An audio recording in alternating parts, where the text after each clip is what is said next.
This week, it's all about honoring law enforcement across the country, including those who made the ultimate sacrifice. There's a list, and it has two names from the triad on it. Kenny Beck joins us live once again from Washington, D.C., where a candlelight vigil will be held in their honor tonight. And Kenny, tell us more about the group behind this memorial.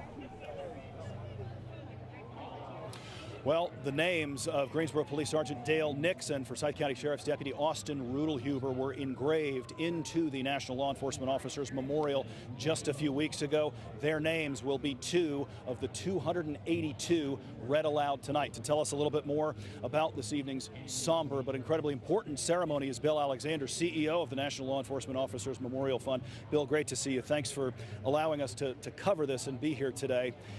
Why is this important? Why do this for our nation's grieving police families? Well, first, thank you for taking the time to help tell this story. This ceremony and part of the broader Police Week events is so important, so critical, because men and women across this country are dying in the hundreds every single year for us.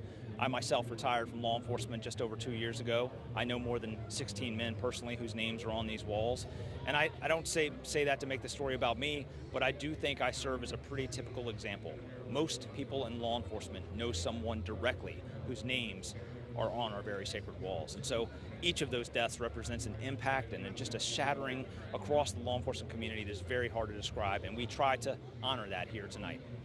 How do you get the sense that this helps the families in a grieving process that will never truly be complete? But what role does this play in helping them get closure and accept that this is now reality, sadly? I might argue that this is a critical part of that healing process. Of course, they will not leave here healed, and they've been on many parts of that healing process before they got here in terms of police funerals, remembrances, gun salutes, echo taps, seeing the name of their loved one on our very sacred walls. But certainly tonight, to hear the name of their loved one read aloud, to perhaps put a pin in the conscience of this country, to remind them of the terrible cost, and every single one of those names is read out, it's really, really a critical and important part for the healing of each of the survivors here tonight. And of course, we are from North Carolina. We've been covering the atrocities that occurred in Charlotte 2 weeks ago today. The fourth and final member of law enforcement was laid to rest earlier today. Those folks, while certainly on the minds of everyone here, their time to officially be honored is not tonight, correct? That is correct. Of course, my heart breaks for everyone who knew and loved those officers in Charlotte, but we have a process whereby we honor the men and women who died in the previous calendar year and years prior. All of the men and women who die in the line of duty in calendar year 2024 will be honored next year at our 37th annual Candlelight Vigil in 2025. Gotcha. Bill Alexander, CEO of the National Law Enforcement Officers Memorial Fund. Good to see you. Thank you very much. And guys, as we send it back, just a little perspective. We talked about Nix and Rudelhuber. They are two of the more than 24,000 names that appear on that memorial, all representing a family that is no longer whole. Live tonight on the National Mall in Washington, D.C., Kenny Beck, WXII 12 News.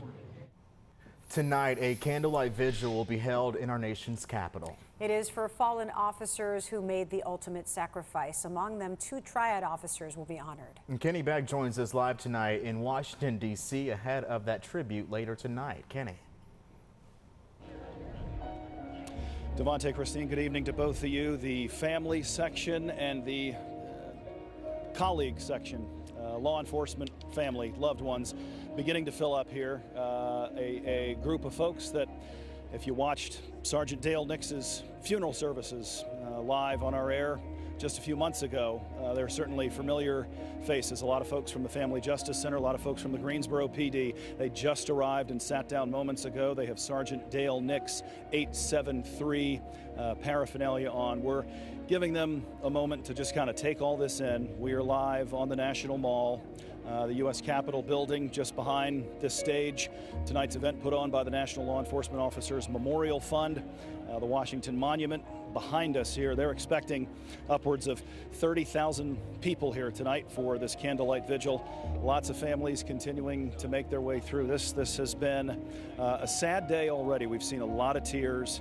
We have seen a lot of people up at the memorial, which is about a 15-minute walk from where we are, finding the name of the loved one that they are here to represent and etching it with a piece of paper and a blue crayon, something that they'll no doubt keep for a long, long time.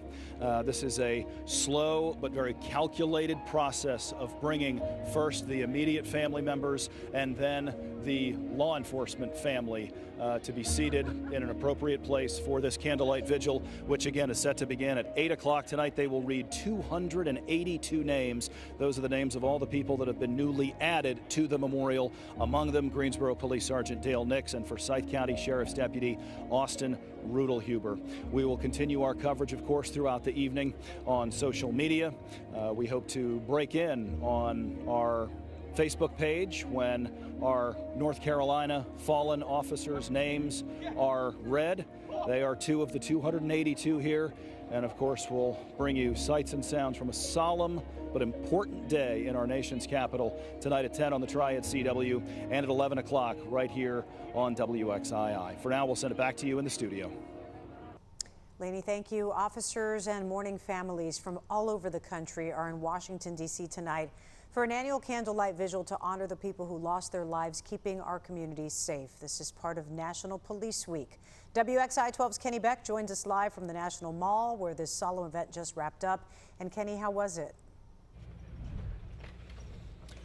Christine, it was wonderful, and it was also awful, if it can be both things. And I don't think I'm the only person who felt that way. Of course, Piedmont Triad lost 2 members of law enforcement to line-of-duty deaths in 2023. Dale Nix from the Greensboro PD, Austin Rudelhuber from the Forsyth County Sheriff's Office. Their names are now both engraved on the National Law Enforcement Memorial, about a 15-minute walk from here.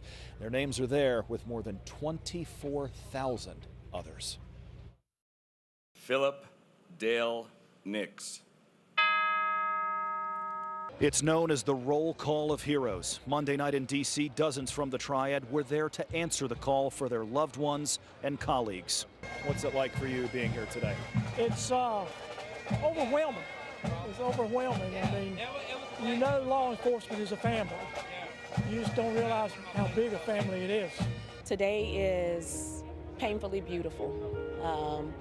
I'm honored to be able to be here to stand in the gap and represent the Nix family. Greensboro Sergeant Dale Nix was 50 years old when he was shot to death confronting a group of people suspected of stealing beer from a Colfax convenience store December 30th, 2023. I've never been to Police Memorial Week. I've had plenty of friends talk about that. The Honored Guard at Greensboro Police Department holds this event in high regard.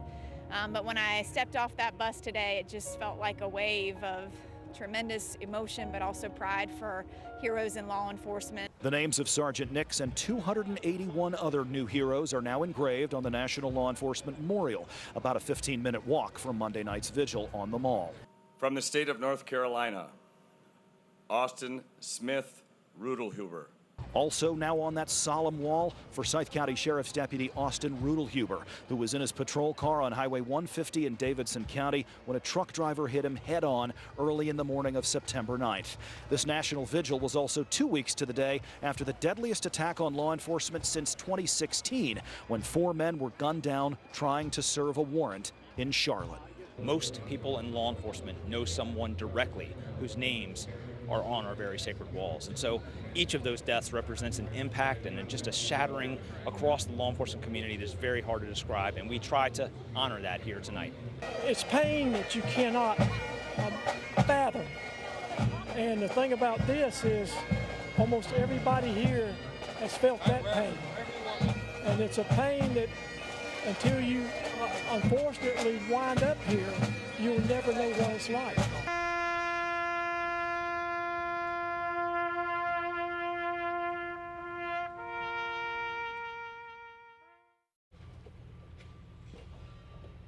The National Law Enforcement Officers Memorial Fund puts on this event. That organization is also responsible for the memorial, and there's a museum nearby as well.